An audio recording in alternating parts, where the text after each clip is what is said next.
Today, I'm going to share with you the ship it framework that I use to stop wasting time.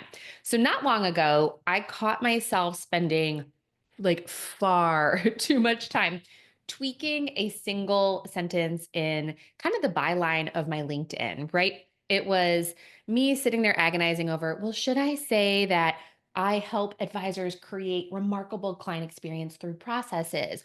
Or is it helping advisors use systems and processes to create remarkable client experience, right? I went back and forth testing different versions, going out to subjectline.com, kind of tweaking things.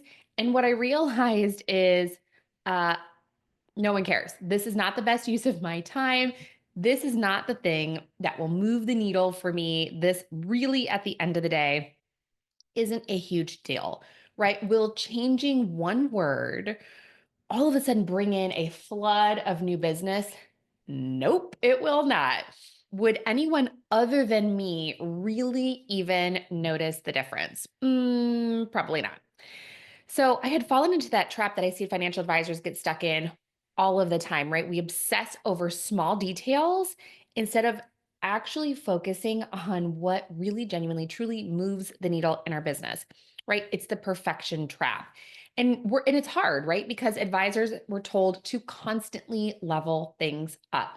Optimize your website, optimize your online presence. And while some optimization is great, right? We need to optimize some things. Here's the problem. Most of the time, we're optimizing all of the wrong things. We tweak a client service model or a service calendar literally for months instead of actually just implementing something to serve our clients. We spend hours fine tuning the world's most perfect newsletter that literally could have been just sent out weeks ago and probably had the exact same open rate, right? We wait until something is perfect before launching it, only to realize that later, good enough would have been literally just as effective. So, this is the ship it framework. So, I use this simple framework to help me decide, whether something is worth fine tuning or if it's good enough to just ship it and move on. Okay. So the next time you find yourself obsessing over some sort of small detail, ask yourself these three things. Number one, will this change significantly impact my business? Not theoretically, but like literally in real measurable ways. Number two, what is the opportunity cost? And I love this one, right? If I'm spending my time on this, what am I actively choosing to not spend my time on? That to me is one of those, like, I think about that with my model week and my calendar. Like, if I'm saying yes to something, what am I actively having to say no to in order to fit it in? So, what is the opportunity cost if I work on obsessing over this subject line of an email or obsessing over this template that I'm writing? What should I be doing instead? And is what I have right now, could what I have right now be genuinely, could it be good enough? If yes, move on, right? So here's what that looks like in action. So here's what's not worth it, right? Spending hours rewriting like an email template that you send to clients that already gets a really good response rate, right? So like in our group coaching program, we're constantly going through and we want to level up and we want to make sure our email templates are driving the action, right? We're helping clients move across this invisible bridge from where they're starting the process emotionally to where we want them to be, right? It's a whole thing and I totally get it. But if you are sending emails after meetings and the response rate is really high, that email is probably good enough. Your time is better spent on something that is not getting the response rate that you're desiring. Okay, consider carefully, right? So as we're using this framework, so maybe something like reworking your review meeting structure. And, I hate the word review. I like strategy session instead.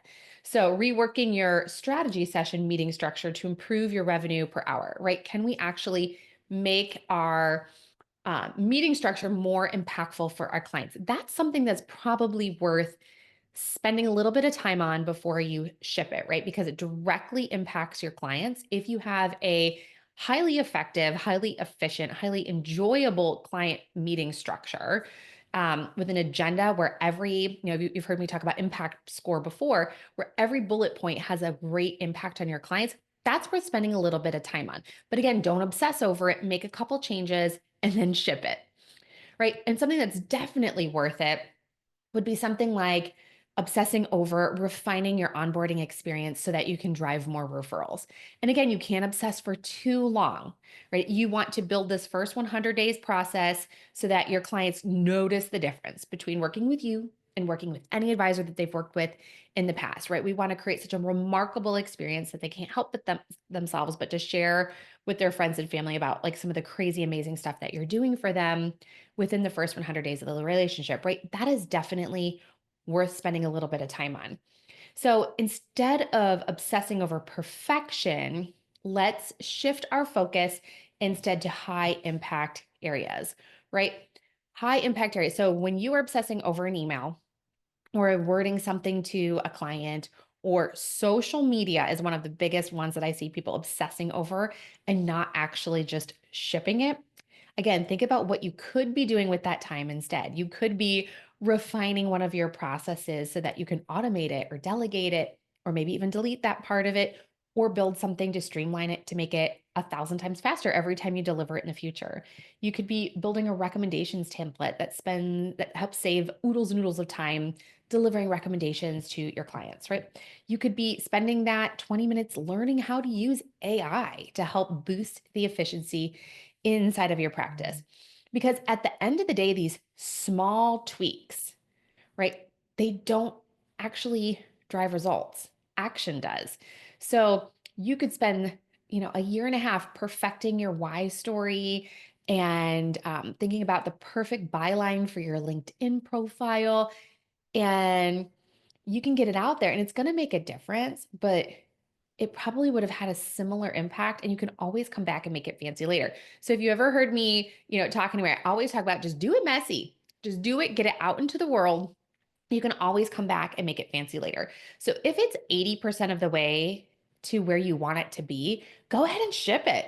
And then you can always come back and make it fancy later. That's so much better than having something be at 0% of the way and waiting the exact same amount of time to come back and make it fancy and then get it shipped. So you can see the impact and you can see the results of something by shipping it so much sooner. So look at your to-do list. This is my challenge for you. Look at your to-do list and look at one or two things that maybe you're overanalyzing that you could literally get done today. Like, what could you just ship it today? Is it just send that newsletter the way it is? It's fine. Is it publish that update to your LinkedIn? Perhaps it's, launch that new offer. And instead of trying to pre-document it, document it along the way as you're delivering it, right? Fine tune it as you're going through it.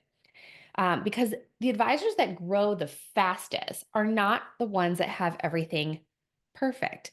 They're the advisors that are taking action and improving it along the way.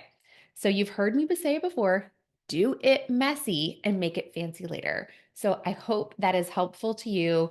And let me know if there's something you've decided to just ship because of this little episode here. I hope you have a great rest of your week and I will talk to you soon. Don't forget, just go ahead and ship it.